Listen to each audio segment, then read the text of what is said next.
Listen to somebody giving a talk about how setting goals can help you achieve more. For questions 1 to 4, choose the correct letter A, B, or C. Good evening, everyone. It's good to see that so many people managed to make it. An achievement in itself when I'm sure you're all so busy. This evening, I'm going to talk with you about setting goals and how setting goals can help you understand what you really want to achieve. First, though, I'd like to start by saying what I think achievement actually means.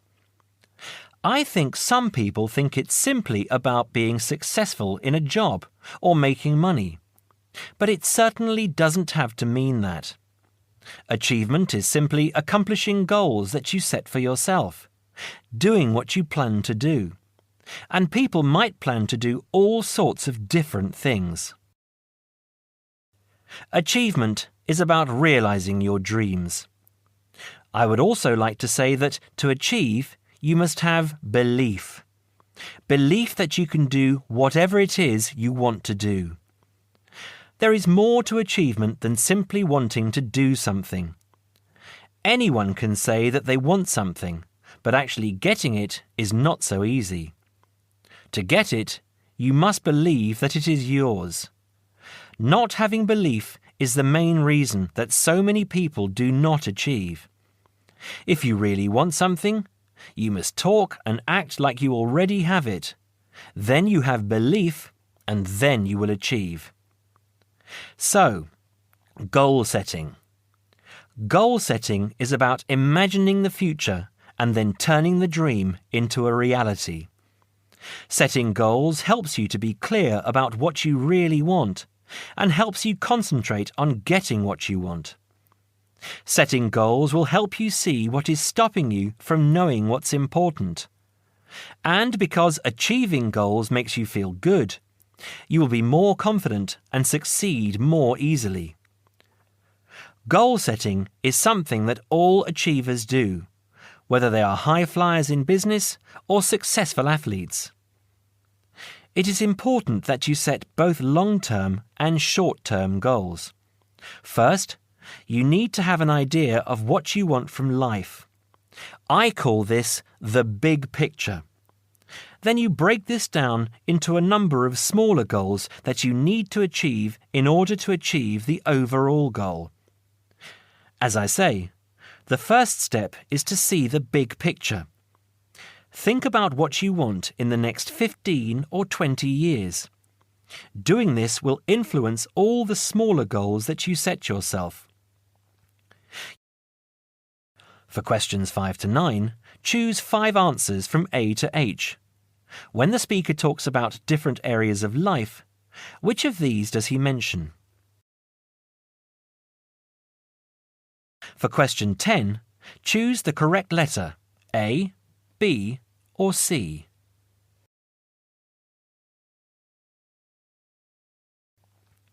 You need to think carefully about different areas of your life and how they influence each other. You should identify the important areas of your life and try to set goals in each of those areas. Here are the areas that most people want to focus on, but remember that everyone is different. First, think about your career.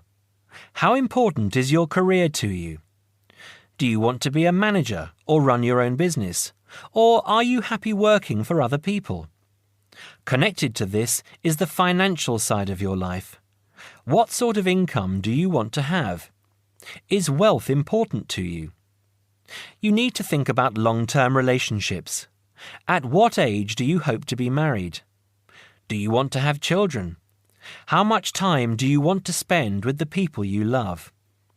You need to think about your health and how that could change what you can achieve. How will you stay healthy as you get older? Do you do anything that is not good for your health?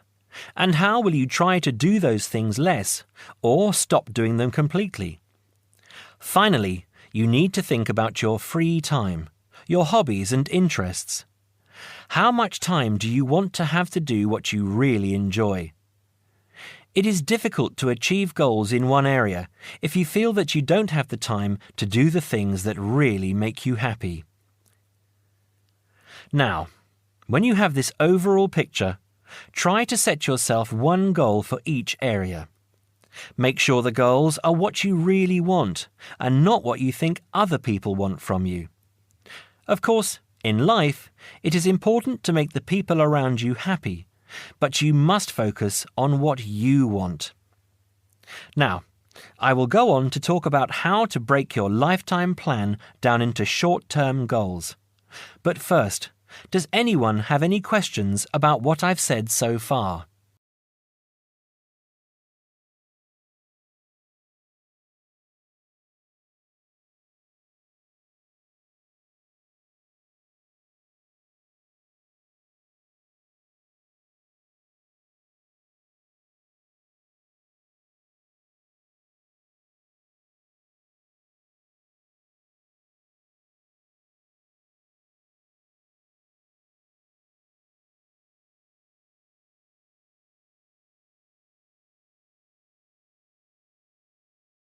You will hear an introductory speech to students at a summer school. You have 30 seconds to look at questions 11 to 14.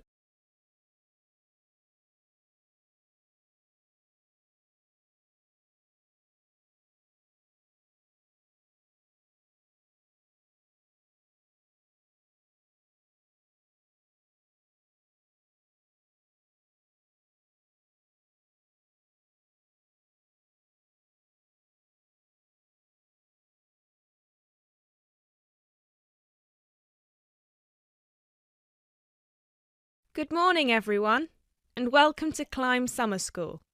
Now, I know most of you have travelled a long way to get here, and you're probably looking forward to settling into your rooms. So I promise I won't keep you long, but we've got to get through this very brief induction just to make your stay here as pleasurable as possible. Now, as you can see, while we're located very close to the centre of London, we're actually quite cut off from the main road. And we've got plenty of space for our facilities and students.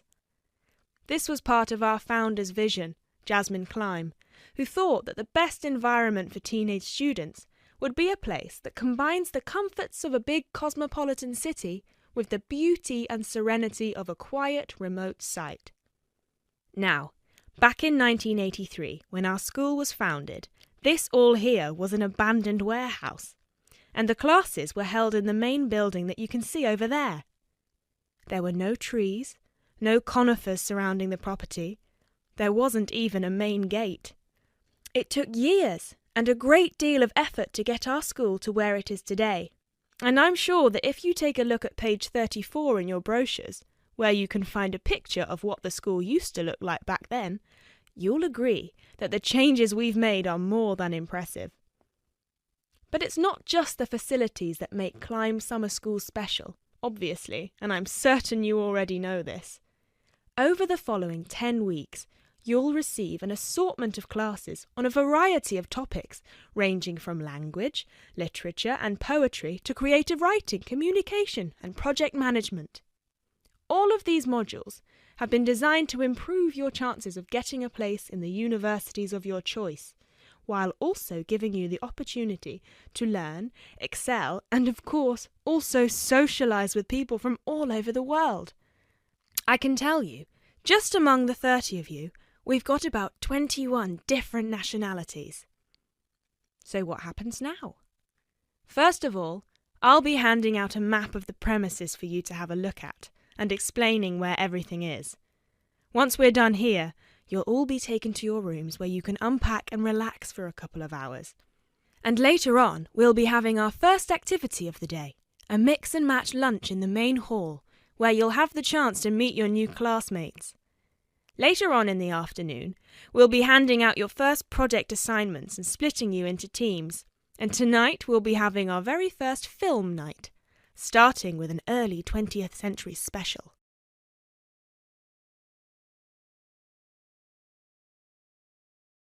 You now have 30 seconds to look at questions 15 to 20.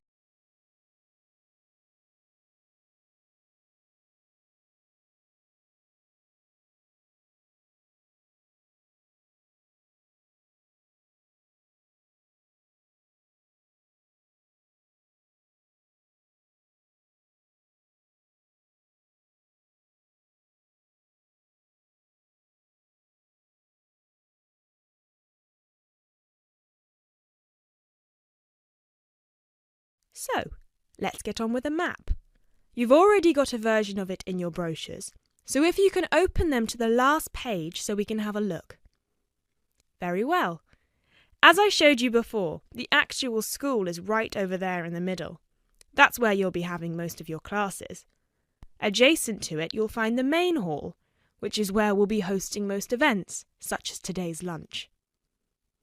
On the left from the main building, you'll find a smaller building, which is where the accommodation and welfare offices are located. This is labelled as the garden office at the front, and it's easy to spot because it has a green door.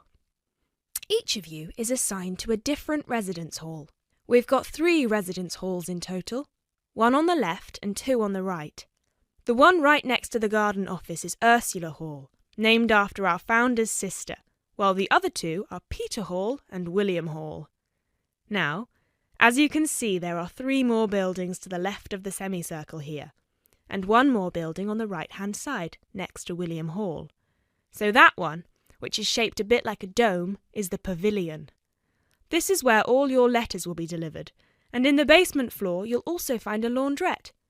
Please make sure you've got plenty of £1 coins, as you'll need one for the washing machine and another for the dryer.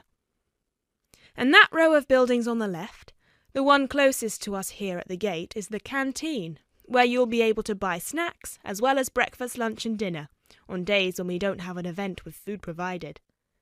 The next one is the gym, which is open from 7 a.m. to 8 p.m. from Monday to Friday, and until 10 p.m. at the weekend. And the last building, right over there, is the study centre, where you'll find plenty of computers and books, as well as a great selection of DVDs and magazines that you can borrow with only a small refundable deposit of £5. Now, please remember to keep your student card with you at all times, as you'll need it to access most of these facilities.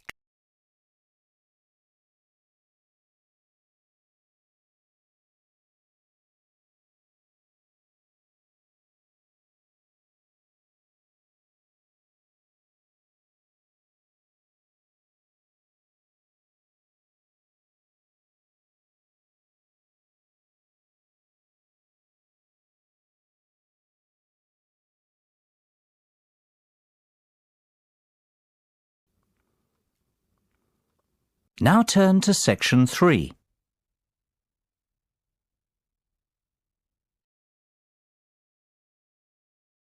Section 3. You will hear a discussion between 2 design students and their tutor on a practical assignment. First, you have some time to look at questions 21 to 25.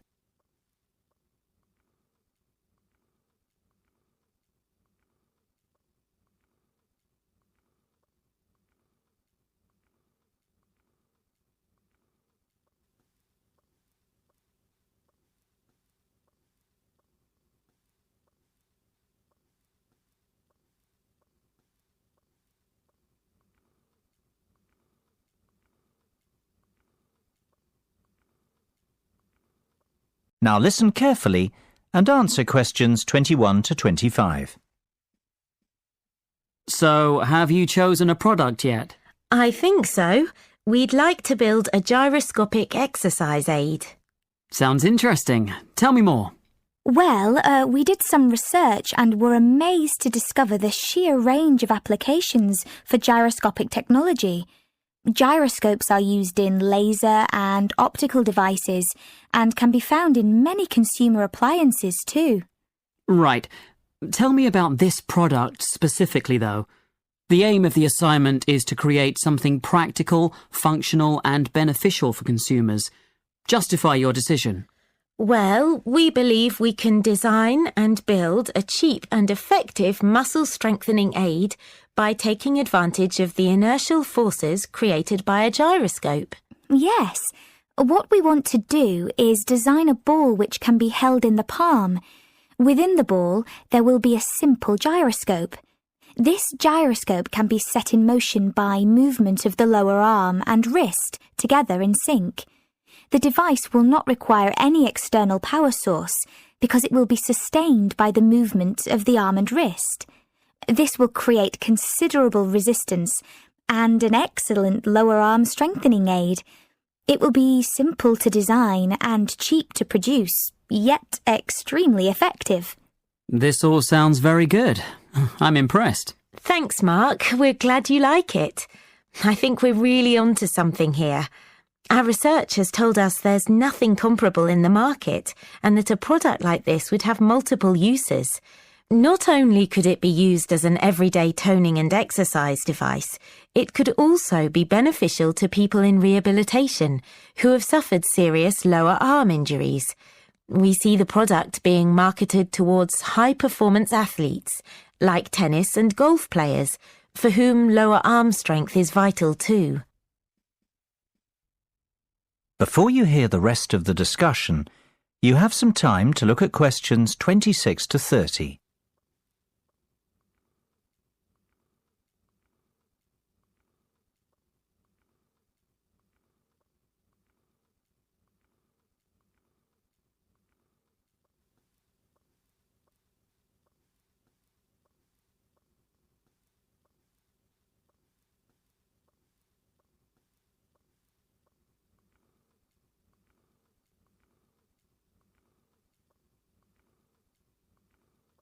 Now listen and answer questions 26 to 30.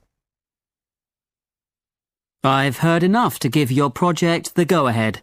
Now, let's talk costs. Right. Well, we estimate that around £3,000 will be required for product development. You mean to build the prototype? Exactly. And we'll need half that again to carry out some product testing. And what's your timeline for the project? The prototype should be ready a fortnight after work on the design starts, and we'll need another 6 weeks for testing. We want to enlist the help of 15 people to test the prototype. Ideally, we want 5 professional athletes to try it out, 5 recovery patients, and the remainder of the subjects will be gym members, our 3 target markets. Okay. Well, you have a lot of work to do, but you've certainly made a good start. Let's meet again on Monday to get the ball rolling. That is the end of section 3. You now have half a minute to check your answers.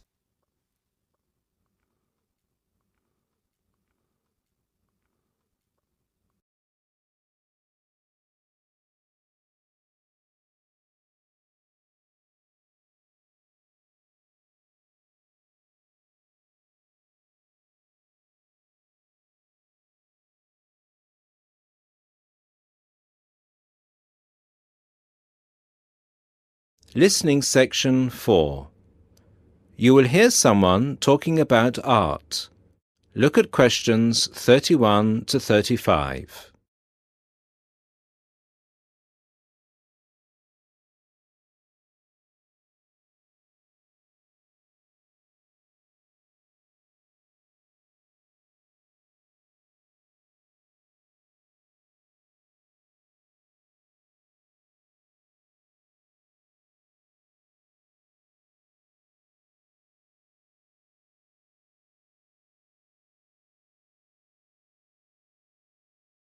Listen to the first part and answer questions 31 to 35. Good evening, everybody, and welcome to the first in this year's series of public lectures offered by the Art Gallery. As Chief Curator of the Gallery, I was given the honour of presenting the first lecture, and let me tell you, I had a difficult time deciding what to talk about tonight. Being the curator, I naturally know just about everything that's in this gallery. But I wanted to choose an artist who has a wide appeal.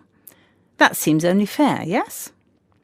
But I didn't want to talk about someone so well known that anything I said would be familiar. I wanted someone modern. My personal preference is for modern art. But, again, I wanted to choose someone who had the potential to appeal to all art lovers, whether they're attracted to traditional forms, impressionism, surrealism, or what have you. So, having spent the last 5 years as a visiting professor in Barcelona, it's not surprising that I finally chose to talk about one of the greatest Catalan artists, one whose work is likely to be familiar to many of you, Juan Miro. Look at this. And this. And this. Ring any bells? Miro's most famous and most widely reproduced works tend to be like this. Bright primary colours with lots of asymmetrical forms. He painted on large canvases, larger than himself quite often, and his paintings depicted birds, trees, flowers, and other features of the natural world. But Miro produced a great variety of work, and it's about some of his lesser-known paintings that I would like to speak this evening. Miro was born in Barcelona in 1893, the son of a goldsmith. He began to show talent very early, and in 1926 went to Paris, where he was drawn to the Surrealists of Montparnasse. He did not define himself as a Surrealist, however. He preferred to stay free to experiment with other artistic styles as he wished. Miro had an intense dislike of much of the painting and many of the painters he knew. He wished to do something totally different, to express his contempt for bourgeois art. And yet, ironically, Miro's success has made his works much in demand among art collectors of the world. But we can't really talk about the artist without looking at his art. And that's what I'd like to do now. To take a look at just a few of Miro's works and think about what it is that makes them special. Special to me, and to a great number of people who flock every day to the Miro Foundation in Barcelona. Now look at questions 36 to 40.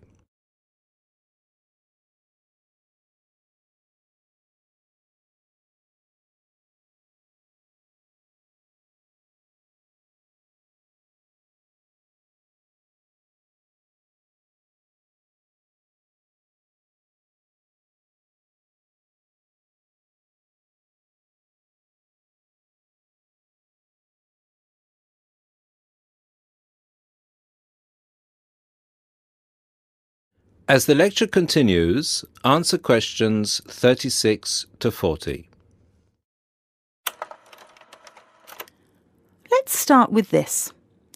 One of Miro's best-known and brightest works, Woman and Bird. A sculpture created in 1982. It is on display in a park in Barcelona, often known as the Juan Miro Park. A huge sculpture, towering up into the sky. It reflects Miro's eternal interest in these themes, as well as his more technical interest in materials. This sculpture is covered in mosaic, which gives it a naive and cheerful appearance. It is interesting that this sculpture was completed in 1982, just a year before Miro's death. I think it shows that, towards the end, he was feeling as playful as a young man. And I think he wanted to share this playfulness in a park on such a big, very public scale. And now, another representation of a woman, this time just called Woman. This was painted in 1976, a late work for Miro, and is a work we often see reproduced or on sale as postcards or posters in gallery shops around the world. So why is it so popular? I think the use of colour has something to do with it. People respond to these rounded shapes filled with primary colours, especially on a large canvas like this. Also, the fact that, while it is rather surreal, it is still possible to recognise the form of a woman and to see it as a sympathetic representation. It's a bold, bright painting, and I think that it awakens a reaction in many of us. And finally, something quite different, though still a woman. A harsh, even violent work that was completed in 1939, at a time when Miro was greatly influenced by events of the Civil War in Spain. It's titled Seated Woman 2, but it can be hard to find the woman here, as she's been transformed into a rather horrendous creature. So is that how Miro viewed women? As grotesque? Not at all. This picture can also be seen as strong, with a huge base and solid shoulders to support those who depend on her. In this painting, her arms and neck seem to grow as vegetation out of her shoulders, representing woman as a fertile ground, perhaps. We also see here the fish and birds, the moon and stars, so typical of Miro's work, making her a creature of nature and of the heavens as well. And that's all we have time for this evening, I'm afraid. I hope that you've enjoyed this brief look at Miro's work and that you will enjoy the other lectures that follow this one. Thank you and good night.